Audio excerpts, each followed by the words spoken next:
मित्रों नमस्कार, अभिनंदन आपका। एक बार फिर मेरे चैनल पर स्वागत है आपका। जब भारत आज़ाद हुआ 1947 में और जब 1950 में भारतीय संविधान लागू हुआ और 1947 और 50 के बीच में जब संविधान को लागू करने की प्रक्रिया चल रही होगी और जब संविधान लिखा जा रहा होगा तो शायद उस समय के देश काल परिस्थिति के अनुसार संविधान बनाया गया होगा, लिखा होगा। उस समय संविधान निर्माताओं ने जो उसमें जितने भी विद्वान थे उन्होंने कभी ये कल्पना भी नहीं की होगी कि एक दिन भारत में ऐसा आएगा जब उनको या जब हमारे देश के नेता मुख्यमंत्री हो या मंत्री हो वो जेल में होंगे और जेल से ही सरकार चला रहे होंगे। ये उन्होंने कभी सोचा भी, इसकी कल्पना भी नहीं की होगी। काश उस समय ये कल्पना कर ले होते कि आने वाले वक्त में हमारे कुछ नेताओं का आचरण इतना गिर जाएगा कि वो बोलेंगे चाहे हम जेल में हैं, चाहे हम रेल में हैं, चाहे हम बेल पे हैं, हम अपनी संवैधानिक खुशी नहीं छोड़ेंगे, संवैधानिक पद नहीं छोड़ेंगे। ये कल्पना कभी भी इन लोगों ने नहीं की होगी। और ज़्यादा दूर मत जाइए, शायद आपको मैं पिछले 10 साल का रिकॉर्ड बताऊं तो आपको पता चल जाएगा ऐसे नेताओं का जो जेल में रह के भी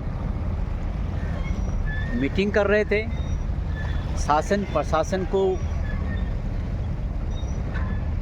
देर सवेर आदेश और संदेश दे रहे थे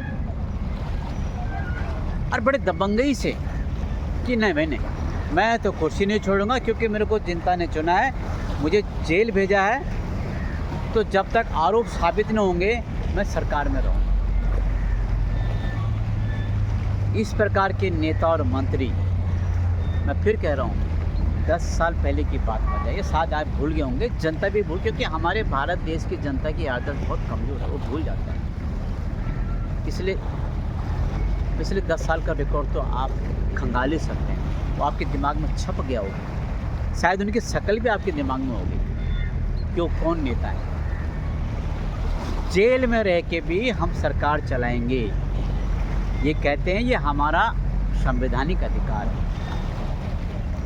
लेकिन अब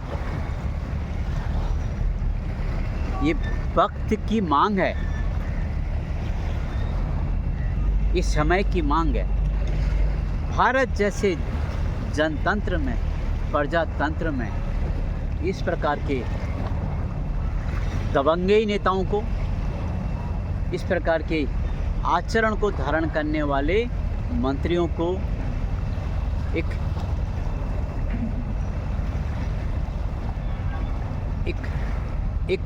सख्त कानून की ज़रूरत है। और वो कानून मैंने सुना है कि बहुत जल्दी संसद में ये विधेयक आने वाला है कि जब किसी मंत्री या मुख्यमंत्री पे या प्रधानमंत्री या कोई भी मंत्री हो, उन पर आरोप लगते हैं और वो जेल जाते हैं या जेल जाने की नौबत आती है, वो धाराओं पे डिपेंड करता है, तो उनको 30 दिन के भीतर ही भीतर वो पद छोड़ना पड़ेगा। अगर वो पद नहीं छोड़ते हैं तो 30 दिन के बाद स्वतः ही उनको उस पद से निष्कासित किया जाएगा, अर्थात उस पद में उनको माना ही नहीं जाएगा। ये अभी हमारे देश के संविधान में ये कानून जुड़ने वाला है।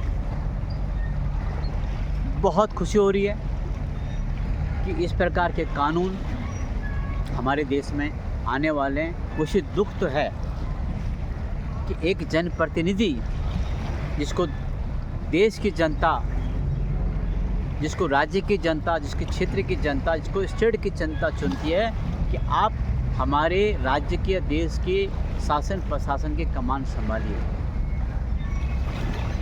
लेकिन जब उन पे इस प्रकार के तथाकथित आरोप लगते हैं, जो संगीन आरोप होते हैं, उसके बाद वो जेल चले जाते हैं और वहाँ से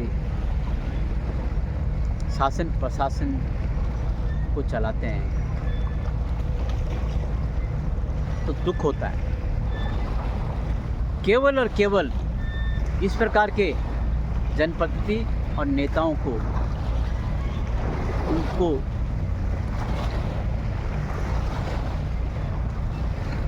इस कानूनी प्रक्रिया के अंदर लाने में, उसके अंतर्गत लाने में ये कानून बनाया जाता है। काश ये दिन हमें देखने को नहीं मिलता कि जिसको हमने चुना है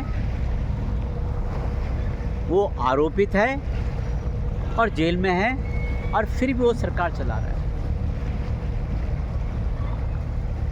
खैर, ये दिन तो हमने भी देख लिए, दिल्ली में भी देखा हमने और राज्य में भी देखा।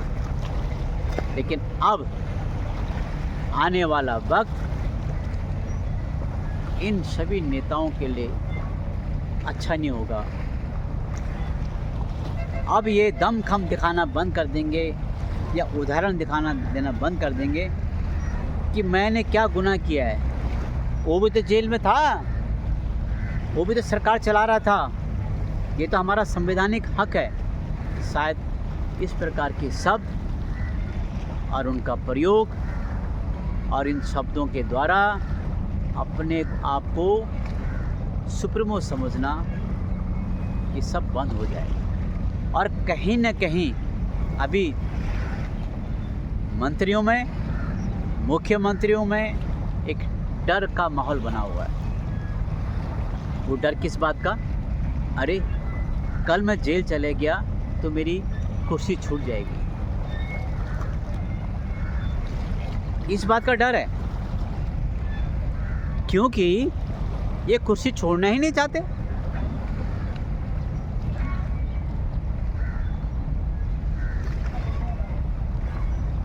आप कुर्सी मत छोड़िए जब तक आपने जनता को उस पद पर बिठाया है और आप देश के लिए समर्पित है, जनता के अच्छे काम करेंगे तो कौन कह रहा आपको कुर्सी छोड़ने के लिए? कोई आपको धक्का देने वाला नहीं है। लेकिन आप इस प्रकार के कर्मकांड करेंगे और उसके बाद भी आप ये कहेंगे कि मुझे तो आपने चुना है, जनता ने चुना है, तो मुझे आप कैसे इस पद से निष्कासित कर सकते हैं? ये मैं नहीं बोल रहा हूँ, ये कई नेता बोल चुके हैं, जेल के बाहर भी और जेल के अंदर भी। जेल के बाहर वाले तो बड़े बड़े सभाओं में इन्होंने इस बात का दम भरा है कि हमको आपने चुना है, सरकार कौन होती है हमें इस पद से हटाने के लिए मजबूर करेगी। लेकिन अब वक्त आ गया है इस प्रकार के दुराचार को और आचरण शुद्धिकरण के लिए ये कानून लाना ज़रूरी था।